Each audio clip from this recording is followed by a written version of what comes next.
Welcome in, Minnesota high school football fans. My name is Caleb Casa. Alongside of me on the other side of the screen, not in person, is Caden Christensen. And this is going to be a preview of the Minnetonka Maple Grove 6A Prep Bowl matchup. And we'll also touch on some of the other Prep Bowl appearances by some other classes, other teams. But Caden, how are you doing today? I'm doing good. Thanks for having me on, Caleb. I'm really excited to talk about the upcoming Prep Bowl and all the exciting football in store this weekend. Yeah, so let's get right into it. Like we said, Minnetonka is playing Maple Grove. We're going to do each kind of just like a summary for the viewers that maybe haven't seen these two teams play, that are going to be seeing them for the first time on Friday. But do you want to hop into your summary of Minnetonka's season? Yeah, for sure. Yeah, Minnetonka. Let's talk about them. They're a really great football team. Their record is 10-2 right now. They're a 1 seed in the state tournament, in the 6A state tournament, just like Maple Grove is. They're one of the best rushing offenses in the state. They have the number 2 rushing offense in terms of rushing yards in 6A, and that rushing attack is led by their stud junior quarterback, Caleb Francois. And yeah, let's talk about their schedule and how they got to the Prep Bowl. So they started off the season 5-0 before losing in overtime to Eden Prairie by 1 point in their 6th game. And then they proceeded to go 6-1 heading into their final regular season game, where they actually played Maple Grove and lost by 10 points. It was a 21-20 game going into at some point in the fourth quarter, but ended up losing. So they finished off the regular season 6-2, but since then they've just been a really dominant team in the playoffs. I believe they won their first 2 playoff games by 40+ points, shut out Blaine, beat them 28-0, and in the quarterfinals, and then last week in the semifinals against the Tonka, they won by 21. A close game throughout the first half, but a really dominant second half from Minnetonka. They really pulled away. Caleb Francois had 6 touchdowns, I think. Yeah, I was just going to hit on that. Caleb Francois had a really, really crazy game. I mean, it was almost 300 rushing yards, 6 total touchdowns. So he's looking to repeat that performance, obviously, against Maple Grove in the Prep Bowl. So yeah, I'll pass it over to you then, Caleb, and you can talk about Maple Grove and their path to the Prep Bowl.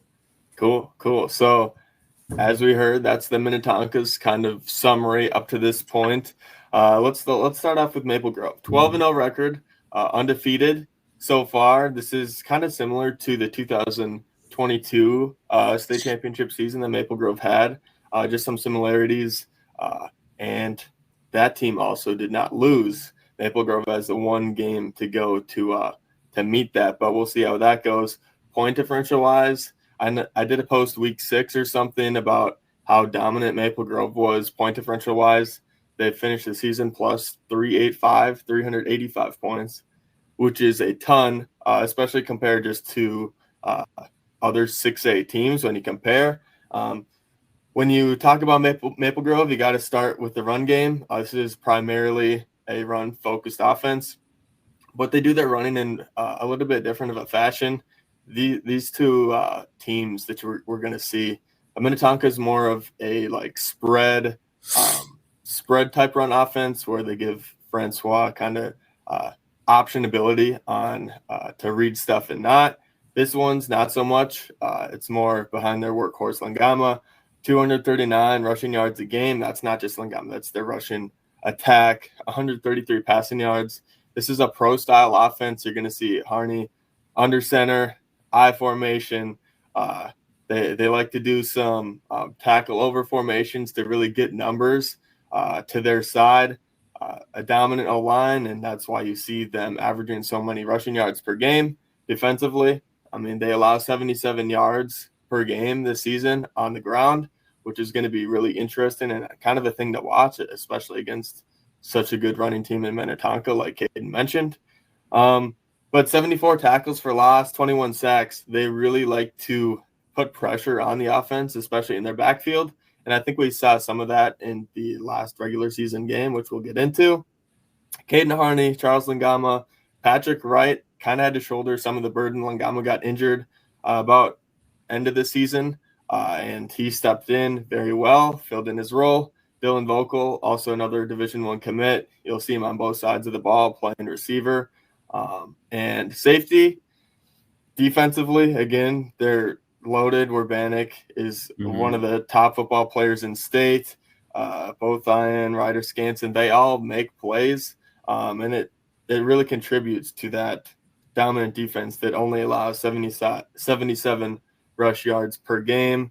And the trenches, I think Maple Grove, I got to see them early in Bemidji, and that was one thing that stuck out to me before the season was, wow, these guys are going to be really dominant in the line of scrimmage, whether it's going to be offense or defense. And they have proved that to be exactly right. Dominating that line of scrimmage, that's what they like to do, but it's just going to come in a little different fashion. I know a lot of people watch the Shakopee game. They are very one-dimensional, and they have their plays all look very, very similar. It's triple option, it's veer, it's orbit motion, stuff like that. But Maple Grove, like I said, is going to be more pro style. It's kind of going to be what you see on Sundays of NFL teams running. And so it's, man, yeah, it looks to be a really good game on paper. Yeah, that's what I'm seeing. I'm really excited for it. And as you talk about the trenches and stuff like that for Maple Grove, like I'll hit on some other key players that they have that really do a great job in ensuring that Maple Grove's run game is smooth and one of the best in the state, and that's Michael Wagner. He's an interior O-lineman committed to UND. He's a senior, along with Nathan Rowe-Madka, I believe. I think the H is silent. Tight end, yeah. And he's a tight end, big tight end. He's also going to UND. These guys, we'll show some love to these guys because they probably don't get a lot of it. But man, do they do a really good job in our really key piece in this run game for Maple Grove. Very, very true. Very true. Should we get into kind of just talking over last time we saw these two teams meet? Caleb, you got the privilege of watching these teams in the last regular season game of the season, a game that Maple Grove won 31-21. Close game in the fourth quarter. It was 21-21.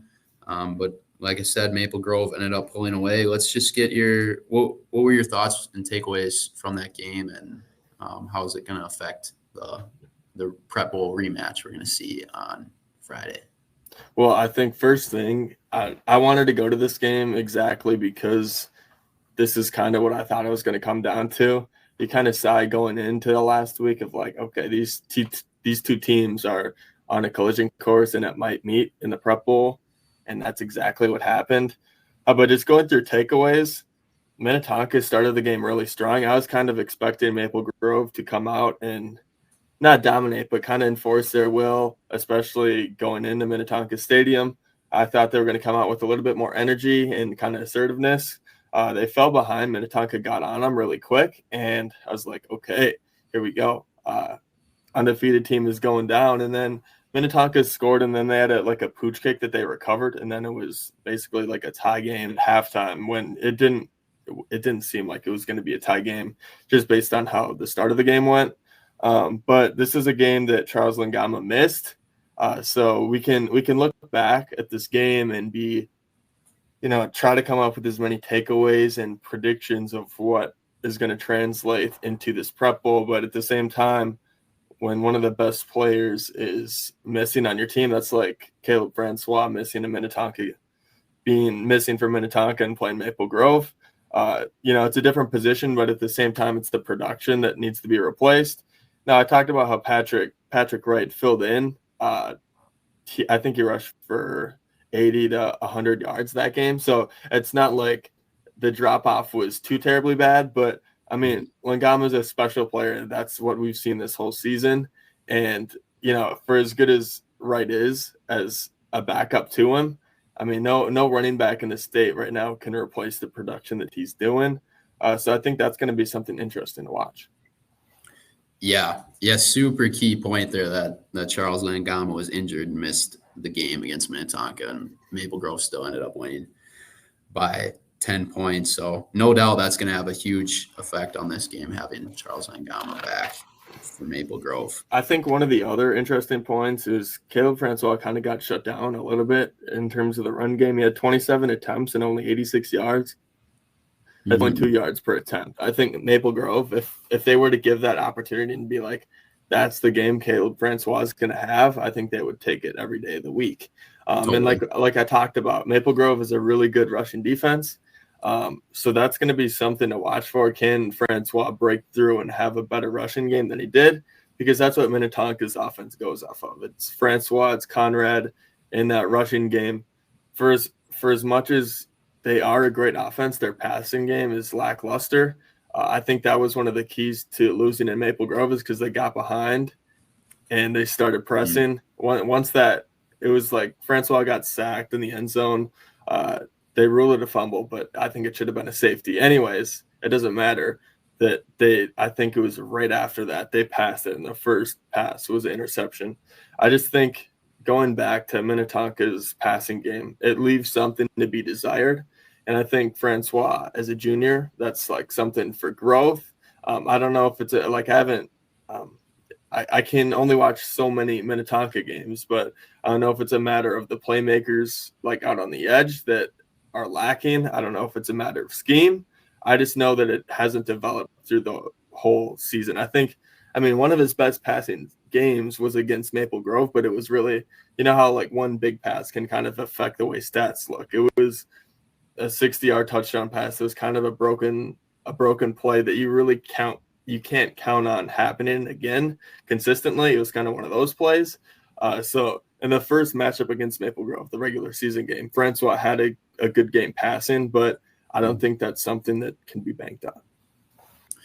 Yeah, that's definitely going to be one of the keys for Maple Grove's defense, is shutting down Caleb Francois, because if he has a game like he did last week against Tonka, against Maple Grove, Maple Grove is really going to be in for some trouble.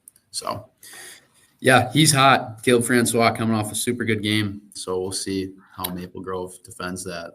I got one more point that I just kind of want to make, was Maple Grove surprised me how bad they were like passing the ball last game. And I know Shakopee's defense is nothing to like bat an eye about. They are a good defense, especially on the D line and the secondary, but it just left something to be desired. They have a great rushing attack. The play action pass is really dangerous off that. Harney was off his game. He had, I think, 3 missed deep balls like at the end of the first half that I think he'd usually get a lot closer to. He almost connected with Vocal for a touchdown before half. Just stuff like that. And I think Maple Grove's O-line definitely underperformed. And I think if you ask them, maybe not so much like on the run game, if you were to talk about them, but if football players know that run blocking and pass blocking is completely different. When you're going at somebody compared to getting in your kick step and going backwards a little bit in your pass block, it can be way different. And I never saw Maple Grove at any point struggle with that during the season, but I think Shakopee's D-line really got after him. And I think Minnetonka's D-line is very good in its own right. Their front 7, their front 8, they are really strong. And I think that's something that Minnetonka can kind of get after. Seeing that on film of just the last game, one of Minnetonka's weaknesses, I think, is their just passing defense, whether that's not getting after the passer enough or letting the quarterback get too much time or just bad coverage in the back end. But Vocal had 3 touchdowns on these guys in the regular season matchup, kind of replacing Langama's production for that game. He only had 68 yards for the game or around there. But just the 3 touchdowns, 2 of them being in the red zone, that's got to be something Minnetonka is going to be looking at, and how can we shut down Vocal and kind of make them beat us another way. I think, like we talked about, me and you talked about this earlier in the week, how we think Maple Grove could have done a better job against Shakopee. They definitely did not play their best game of the year against Shakopee. Still defensively, they played excellent. Offensively, I think is what we're talking about. It's a good clarification there. Yes, way better offensively. Yeah. I mean, Harney had 3 interceptions, and like you said, there's a lot of pressure on him whenever he did drop back to pass. It felt like at least 2 out of those 3, he was getting hit while he was throwing. One was 2 red zone, inside the 20 turnovers, turning into instant red zone opportunities for Shakopee. Yeah. Like, they cannot have that. They cannot give Minnetonka and Caleb Francois a short field because they're just going to do that QB sweep around the edge, and he's with a good player like him, it's going to be can't give them a short field. Yeah, and like you talked about Minnetonka, like I would definitely try to get after the passer, like you hit on there, because Maple Grove's pass protection did not look good last game. They're obviously looking to improve that. So, yeah, if I were the Minnetonka coaches, I'd look to send Dylan Hudgens on quite a few blitzes during the game.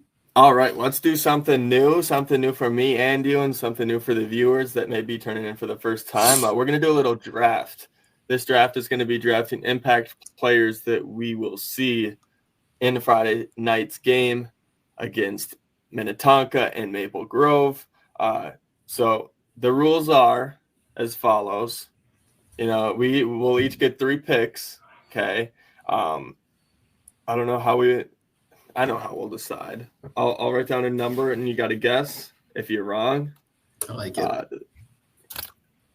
We'll decide who gets the first pick that way. All right. And so basically, everybody's available to draft. This is going to be snake. So if you pick a 1, you're going to have to pick 4, 2, 3. That's how it works. Yep. And this is basically, whoever gets drafted here. Maybe look out for them to have a big game on Friday. That's kind of the point of this exercise. But did I explain that well? I think so. Just highlighting some of the impact players in this prep bowl. So let's get into it. All right, here we go. Do I have on my Post-it a 1 or a 2? I'm going to go 2. That's all right. I'll take. What are you choosing? If you want the first pick or if you want the second? Is that what this is? Man, this is tough. I didn't think about the decision that I needed to make. Do you want the turn? I'm gonna go. I want the first pick. Okay. I want the first pick. Taking the first pick. All right. With the first pick of the 2024 Prep Bowl Impact Player Draft, I will pick Charles Lingama. Okay. Oh. Now. Okay. I think there was kind of 2 players for this first round pick. I'll let the draft board kind of deal out however it goes, and then kind of talk about my thoughts. But number 21, running back from Maple Grove, we already touched on it. A beast. It seems like nobody has the answer to stop him so far. Like we mentioned, he didn't play in the previous matchup, so this is going to be Minnetonka's first time seeing Lingama.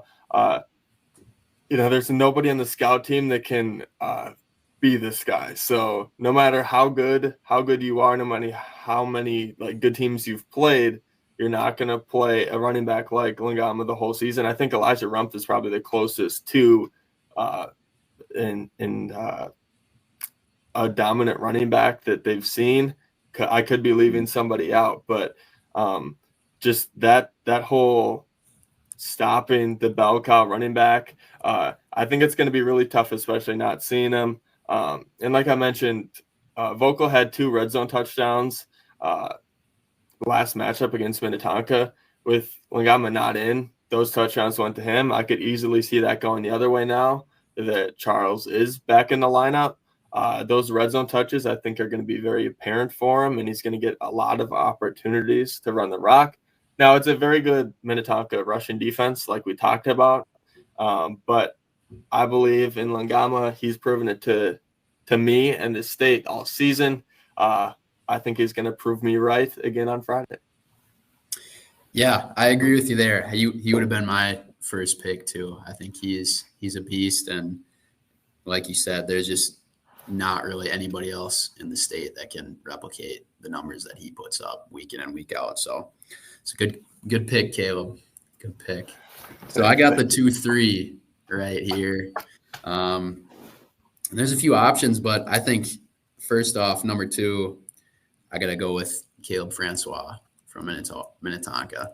I think he's a really exceptional player, only a junior, like we touched on, coming off just an absolute crazy game last week against Anoka, putting up video game-like numbers. So obviously he's on a hot streak, and hopefully he can do more of the same, and hopefully it's a really fun one to watch with a lot of scoring. And yeah, I mean, he's just having the ability to have a quarterback that can run the ball so well in a spread of offense in high school football in Minnesota is just really valuable. Like, we see a lot of running quarterbacks in, like, triple option wing T teams, but I mean, Caleb Francois is doing it in a spread offense, and that if you can, get your wide receivers and the defense all spread out, like and have a guy who can just take off and run with it.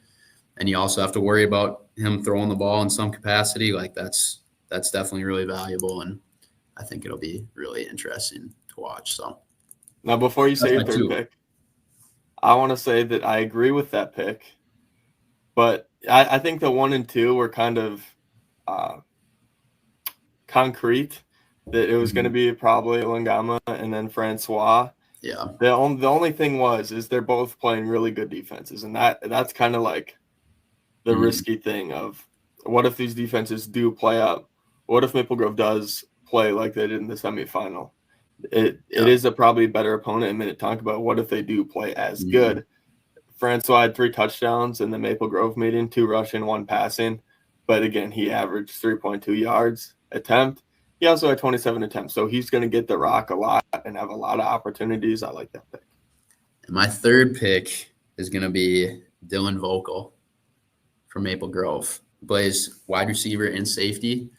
And yeah, like we talked about, he had a huge game against Minnetonka last time they matched up. And yeah, Charles Langama was out. He picked up a lot of the workload, 4 receptions for 68 yards, 3 touchdowns, also had 10 total tackles on the defensive side of the ball. This kid, he's a stud. He's going to NDSU after this season. Just one of many studs for Maple Grove, and I think he has a really good shot at making a big impact on Friday night. So far, our boards shake out exactly the same. Wow. I also had Vocal number 3. Wow. I was thinking more towards the defensive end now, especially this game with Langama back in the lineup. I know he had a huge impact on offense for Maple Grove during the previous matchup.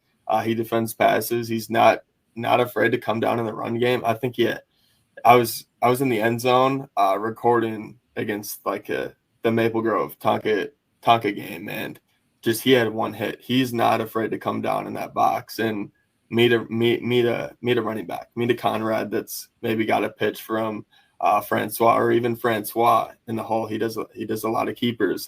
So don't just look out for Vocal on offense. This guy is an impact player on defense, and I think you'll see that on Friday.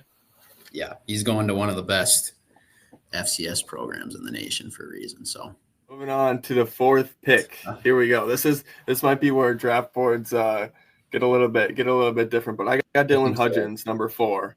Okay. Now, not an offensive player, okay, and he didn't have as great of a game statistically in Maple Grove's first matchup, but this is a guy, again, a defensive, impactful player that they're going to need, especially with Charles back in the lineup, running the ball for Maple Grove. 114 total tackles this season, 16 TFLs. This guy lives in the opposing backfield, and I think a big opportunity for him is to kind of do it again against Maple Grove, which we talked about as a strong running game and a strong passing game, although they didn't show that in the semifinal. I think this guy's got an opportunity to make a statement even more than he already has this season, with the lights shining the brightest in the bank. But yeah, I think he'll have a better statistical game, especially than what he had the first matchup against Maple Grove. All right, Caleb, you got the 5 pick then. Oh, I forgot we were going back to back. Snake. I forgot. Snake. Okay, so let's see it. I could have went multiple ways on this. I could have I wanted to go Conrad just because he's been basically Minnetonka's second piece on offense the whole season. But I'm not going there. Okay. I'm going to go, and this may be a little bit of a cop out, but I will go Maple Grove's O-line. Okay. Now I just want people to watch these guys as the game goes on, because they're going to be playing one of the best defensive lines in the state too. So this whole lineman thing, and there's not a lot of stats that you can get on these guys on MN Football Hub. O-line and a lot of the D-line, these guys don't get tackles, but these guys eat up the blocks to get the linebackers tackles. That's why you see Hudgens with so many tackles on the season, is because of his D-line kind of eating up blocks and letting the linebackers sift through and make some tackles. But I wrote them all down. I know I apologize in advance if I butchered your name, but I just want to try to get you guys' names out there so everybody can see them. Left tackle Matthew Perouse. I'm going to go with that pronunciation. Number 71, left tackle. Number 66, left guard Dylan South. Center number 64, Landon Albeck. I'll say Albeck. Hopefully that's right. Right guard number 77, Carson Lund, and then we already talked about Michael Wagner, right tackle number 57. But again, I apologize if I mispronounced one of your guys' names, or two or three. But I just want to highlight these guys and talk about how good of a season they've had thus far. Like I talked about, I watched these guys at Bemidji State, and I was like, these guys are going to be special this season, and they most definitely were. You don't have a special running back without a special O-line. All credit to Langama, but the people blocking for him have been unbelievable. But they're meeting quite unbelievable talent again in Minnetonka's D-line. This is going to be really interesting just to see, is it a low-scoring game? Is it a high-scoring game? And I think the answer to that question is going to be answered on the defense and offensive line. So if I had to choose a personnel, whether that's Maple Grove's D-line, Maple Grove's O-line, Minnetonka's D-line, or Minnetonka's O-line, it's really tough. And I think they're all very close, but I would have to give the edge to Maple Grove's O-line. That's why they're going to be my fifth pick. I like it. Yeah, we here at the Minnesota High School Football Network, we show love to the big boys up front. Right. We love to see it. Yeah, honestly, there's some really good players on that Maple Grove offensive line, like we've talked about for most of the podcast. That, yeah, they're going to be key. So I like that pick, Caleb. So with that, I have the sixth and final pick. Correct? Yes. In this impact player draft. And with that, I got to go to the Mr. Football finalist, Jacob Urbanek from Maple Grove. He's a linebacker, senior. He had 10 total tackles, I believe, when these guys met in the regular season last time. And like you said, he's the leading tackler for Maple Grove. I believe 100 or so tackles on the season. Yeah, I think he was just at 100, I'm pretty sure. Yeah. Could be wrong. So pretty close. Yeah, he's an outstanding player. He's headed to NDSU in the fall. So, yeah, I think he's a really big part of this Maple Grove team, particularly the defense. And Minnetonka is definitely going to have a tough time blocking him and accounting for him in the run game. So, yeah, that's what I got for my sixth pick. Okay, so let's just recap the draft real quick. I had Langama 1. That's Maple Grove's running back. You had Francois, quarterback for Minnetonka 2. Yep. You also took Vocal 3. Yep. Right. Receiver from Maple Grove. I took Dylan Hudgens, Minnetonka linebacker. I also took for number 5 the whole Maple Grove O-line. It's my fifth pick, and then Mr. Irrelevant for the draft was Mr. Urbanek.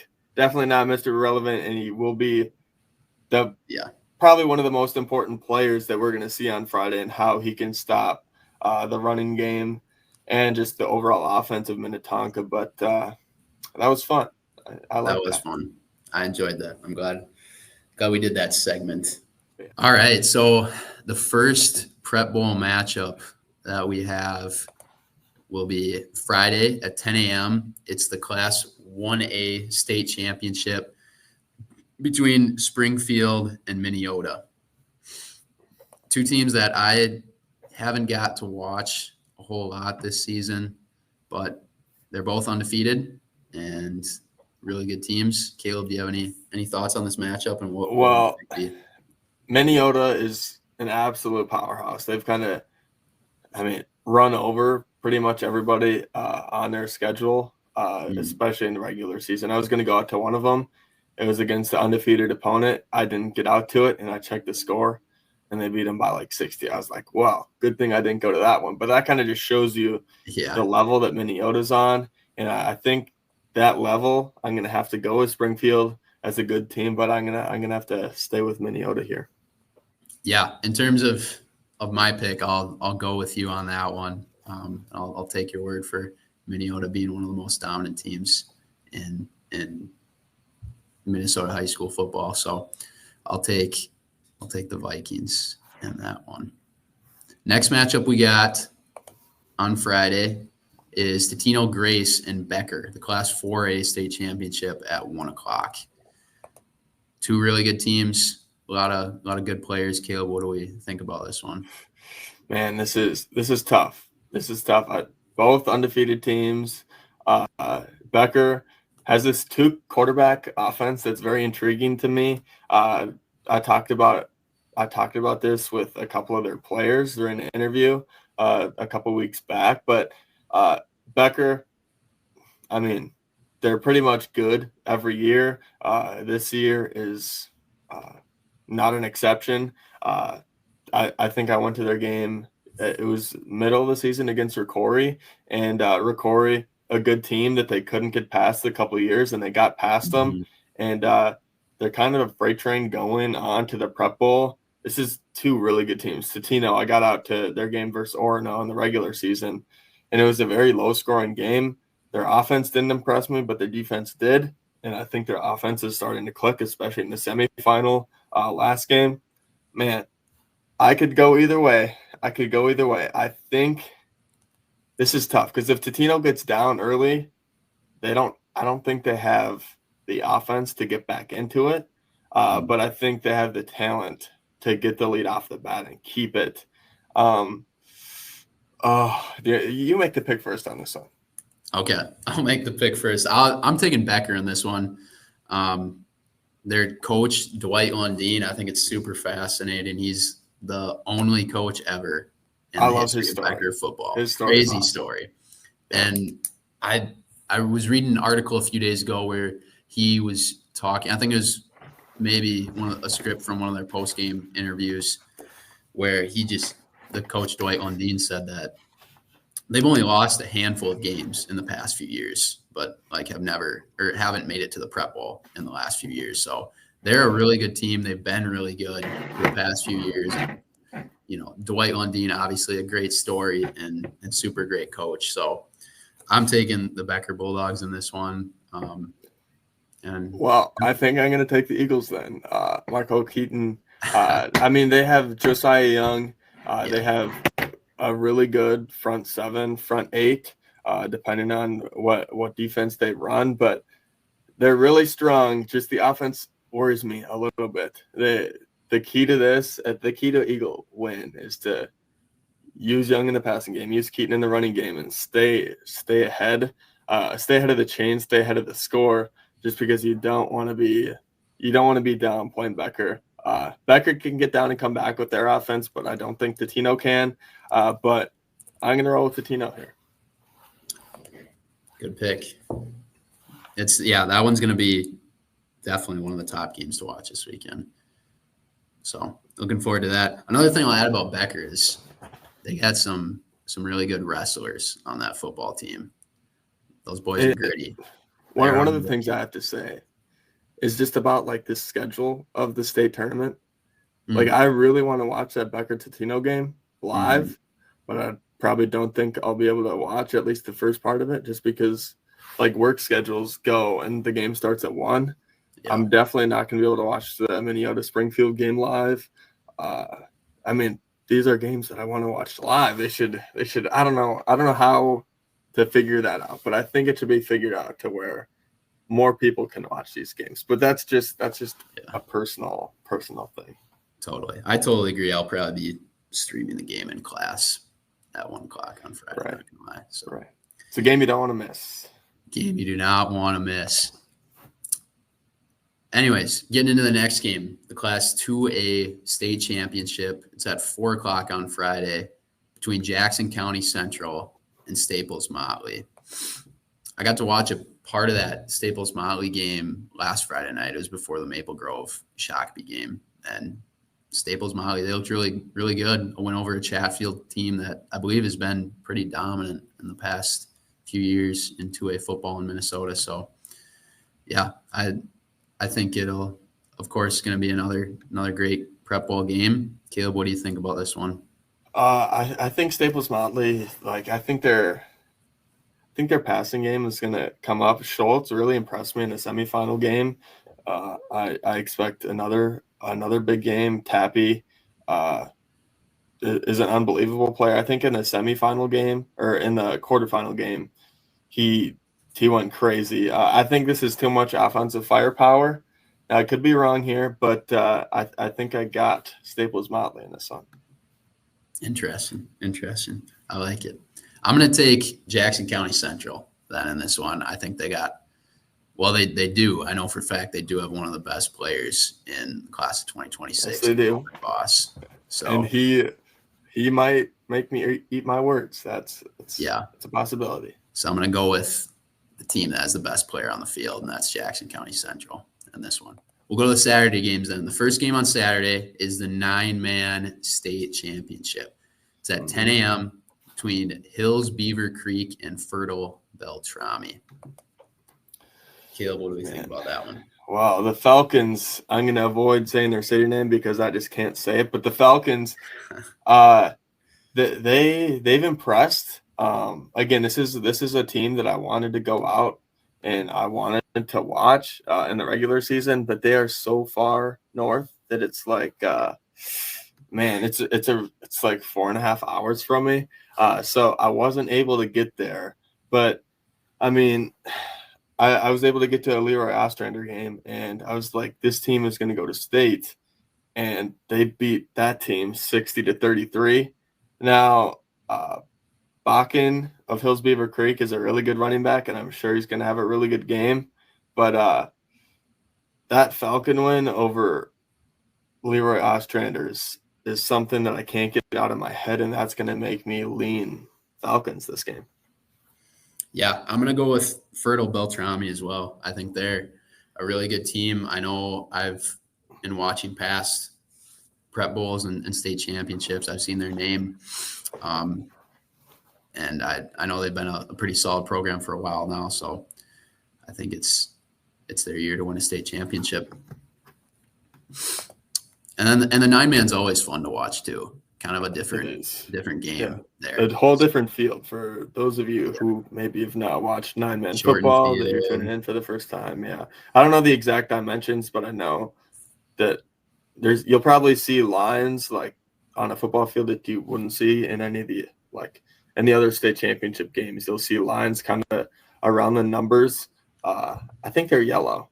I could be wrong, but those are like the out of boundaries for the 9-man football games that are being played there in these last 2 weeks. But yeah, should be a fun one to tune into if you are eating your breakfast Saturday morning at 10 a.m. or drinking your morning coffee. I would. But anyways, into our second game on Saturday, the Class 3A state championship is at 1:00 between Dassel, Cokato, and Stewartville.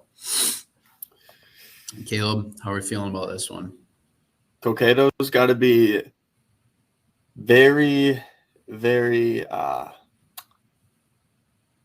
should I say this? They can be very careful not to get down. Stewartville, I don't think we need to talk about how good they are because I think everybody knows how good they are. I mean, if you just go look at their stats this season, you can't deny that they are favorites for this game. And I think that's something that Dassel Coqueto can kind of hang on to, is they're underdogs going into this. Nobody's really expecting them to win. I mean, that kind of tells you who I'm going to pick.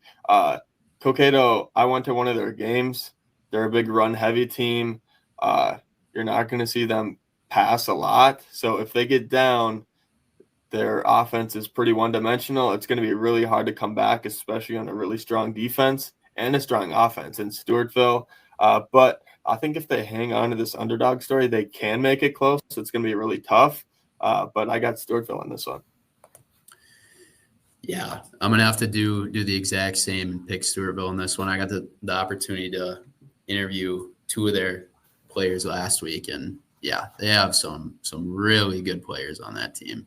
Who's the receiver we were talking about him? Parker Langen.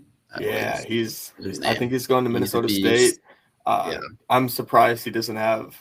I don't know his whole recruiting story, but I was surprised when I heard that he was going to Minnesota State, just because I thought he'd be going like Division I, kind of like wherever, to like some of the schools that you see, like FCS, stuff like that. But he apparently is the right fit in Minnesota State, and I can't wait to see what he can do there too. Yeah, I'm really high on Stewartville, especially after interviewing their players and just looking at their schedule the past few years. I mean, this is their second year in 3A, and they have not lost a 3A football game yet. Mm-hmm. Undefeated state champions last year. I think they're going to do the exact same this year. And no offense to Dassel Coqueto, but I think if any prep bowl game is a blowout, I think it might be this one. Yeah, Stewartville is a very good football team. Yes, indeed. All right, into the final game on Saturday. It's at 4:00, the Class 5A state championship between Alexandria and Elk River. Caleb, what are your thoughts on this game? This is, I don't know. I can't tell if the 6A or 5A game is going to be the game that I'm looking forward to the most. I think 6A probably, just because of the matchup, and I've kind of been able to see both teams throughout the season. But I think this 5A game is a really intriguing matchup, and it's kind of a battle of two opposites. Elk River hates to pass the ball, and Alexandria loves to pass the ball, and they have the personnel to do it. Chase Thompson, if you guys haven't been able to see this guy play, he throws it all over. There's no throw that this guy can't make. He's a Clemson basketball commit. Selfishly, I wish he was going to play football, because I like watching this guy play quarterback, just because he is a very high-level quarterback, especially for high school. It was their matchup against Moorhead, I think, in the section finals that could have very well been the state championship game, but I think two of the best 5A teams met in the section final. And Chase Thompson went crazy that game, and he's been going bonkers, and I just expect the same thing. This is another game. These run heavy teams have to be ready to they just have to be cautious. They cannot get down in these games, because if Elk River gets down on Alexandria, I think the game is over. But if Elk River holds the clock, and this is one of those things, you want to take the ball out of their best guy's hands. So if Elk River can have 4 yards, 3 yards every run, and just take the time out, and the less drives for Alexandria this game, the better. With that being said, I like Elk River. I got to watch them go play. One of the best rushing teams in the state, without a doubt. But this is one of the best passing teams, and I think if I'm going to have to pick a rushing or passing team, I'm going to choose passing, just because if they do get down, they have a chance. And also, one of the other things is, I was talking to Elk River's players a couple weeks ago, and they talked about how Andover gives them problem every year. Andover. And I said, what's with Andover? Why did they give you problems? And they talked about how Andover is such a polar opposite between their scheme and that their defense sees the power T, the triple option, these fakes that are just so condensed. And then Andover comes in and they spread everybody out, and they kind of throw the ball everywhere. And a defense that kind of stuns you a little bit, especially when you're not used to seeing that. So that's one of the things that especially makes me lean Alexandria. But I think this has the potential to be a very close one and one of the best games of the weekend. So what's your pick then, Caleb? I would take Alexandria. Alexandria. Gotcha. Yeah, I'm in the same boat. I'm taking Alexandria in this one. I think they've already, like you touched on, I think they've already had to go through arguably the best team in the state in Moorhead to get to this point. And we talked about it earlier in the week. Teams like Elk River, triple option, wing tee, really super run heavy, control the clock offenses. If they get down, it's going to be really tough to come back. And I just don't think they're quite ready to face a 6'7" quarterback can air it out like no other. I'll say I think Elk River does have a chance, but again, like their formula is taking as much time of possession away from Alexandria and just limiting their offensive possessions. Because once you do that, Alexandria has to execute a lower amount, and the more volume they have, the higher the percentage is going to be. But the lower, if Thompson makes one interception out of 4 drives rather than 8, it's going to come back to bite him a little bit more. That's kind of my thought process of Elk River can keep this close, but they really have one recipe. I think Alexandria has a little bit more recipes to win this game.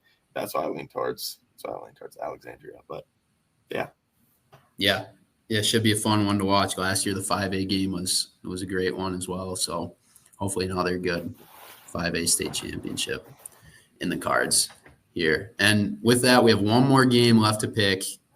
Going back to the 6A state championship game. It's on Friday at 7 o'clock. The one we've talked about all podcast, Maple Grove versus Minnetonka. We've already hit on it a lot. Any other points or anything you want to touch on, Caleb, before making a pick? I'm just going to get right to it. I saw this team at Bemidji. I've been talking about them all season, and I came away from Bemidji and I texted one of my friends. I said, this Maple Grove team is going to go really far. And although I didn't outright pick them, they're still here. And I think with that being said, I'm going to pick them. Again, this is a really, really good matchup on paper and especially on the field. The only thing is Maple Grove edged Minnetonka at the end of the regular season without Langama. They have Langama now. Although it was close and things happen, in the weird ways in football games, and you can't really account for that to happen. Like something unexpected is going to happen on Friday, and that's kind of just going to how things shake out. But I think Maple Grove is the better team, the more well-rounded team. I think the passing game is going to come back to life a little bit, especially with the threat of Langama more. Is going to kind of get those linebackers to bite up on run actions. That's going to maybe have a little bit more better of a game yardage-wise than the first one. But that's a long way of saying that I got Maple Grove in this game, but I can see it being really close. Yeah, no, good pick. Good pick. It's going to be a good one. It's one point I want to bring up is that it's really tough to beat a good team twice. That's another thing. That's like, I don't know. I feel like I could flip a coin in either one, but I don't know. Go ahead. Yeah, it's tough to beat a good team twice, but not for Maple Grove, baby. Maple Grove's winning this one. That's why I'm picking. Like you said, I mean, they beat them earlier without Charles Langama, who we think is the best player in this game. It's Maple Grove is a really good team. We've hit on it all podcast. They have so many good players, so many guys that are going D1 after the season. And I remember you told me after watching them up at their Bemidji team camp that they are just different and that they're going to be a team to really watch out for. And here they are in the state championship, and I think they're gonna walk away as state champions. One thing, however, go ahead. We did not touch on earlier in the podcast, which is interesting, is that Maple Grove's former head coach is the defense coordinator at Minnetonka. Something just worth noting. He had a lot of success with Maple Grove a few years ago. So just something to keep in mind. But I think let's break down just quick. Although we both picked Maple Grove, I think we can both see Minnetonka winning this somehow. It's not like a for sure Maple Grove win. I want your thoughts on what do you think the recipe is for Minnetonka to call themselves state champions this year? Yeah. I think they got to hold Maple Grove's offense to the way they played against Shakopee. The way Maple Grove's offense played against Shakopee, I don't think they'll be able to get the job done against that's a good point. If Maple Grove's offense doesn't bounce back particularly like their pass game, I think if they get a little one-dimensional and Minnetonka's run game can really run defense can flex their muscle against them and stop Lingama, even though he's not been stopped all season, I think it can be very dangerous for Maple Grove, and Minnetonka can very well come out on the winning side of it. Yeah, I think quarterback for Maple Grove, Caden Harney, is in kind of a key position here because he did not play well against Shakopee, having 3 and where's his confidence at? Missed some passes. What was that? Where's his confidence at? That's one of the biggest things of playing quarterback. Quarterback's such a mental game. When you won a semifinal game, but your performance was less than you expected. Mm-hmm. Where's his head at going into this game? And it's not like the offense totally relies on him, but they're going to need him to make at least a few plays, either deep down the middle of the field, evading a sack, getting the ball to their playmakers. That they're going to need him to make at least a few plays. And I think he's very capable. It's just where his head's going to be at coming off a lackluster performance, especially. I think he'd tell you that he got hit. I think he had one completion in the semifinal game. Like he's a way better player than that, and he needs to play better for them to win this game. And I think both of our predictions are assuming that he's going to have a bounce back game and come back strong. Totally. Yeah, totally. I think this was probably one of the worst games offensively for Maple Grove all season. Was their last game against Shakopee. But yeah, I think that's key for Minnetonka is if Maple Grove's offense plays the way they did against Shakopee, I think there's a very, very good possibility that Minnetonka wins the state championship. I think that is super key. I guess for other points too. I mean, I'd have to say that Caleb Francois, he's got to get. Well, he is hot. He's just got to stay super hot in this one. If he can get going a little in the passing game, I think it's really going to help. Yeah. But like I said, they haven't had a good passing game pretty much the whole season. I think it's been tough sledding. I don't quote me, but I think their best passing game very well could have been the Maple Grove game where he passed for like 168 or around there.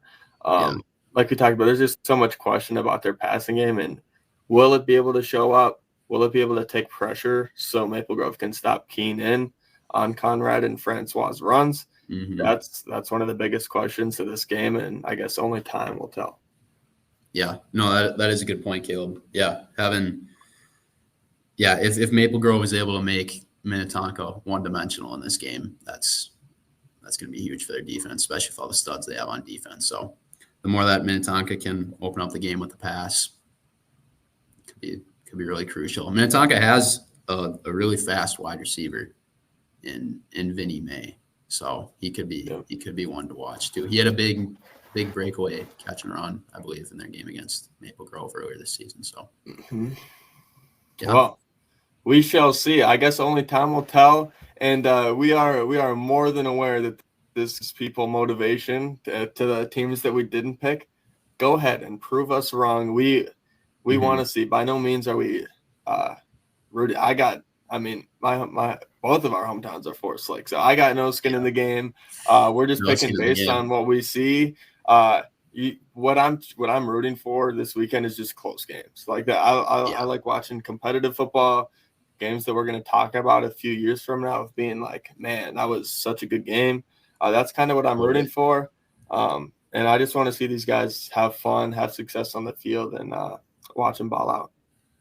Yeah, I'm in the same boat. I'm just looking for a really great weekend of prep football, like always. So, well, thank you guys for joining us and taking the time. If you're still watching, we really appreciate it. If you would be so kind and go subscribe, like our video, share it out just so we can get the most potential viewership before this game. We put in a lot of work, and it's all for you guys, the players, the community, and the coaches of Minnesota high school football. So with that being said, signing out, I'm Caleb. He is Caden, and thank you guys for watching.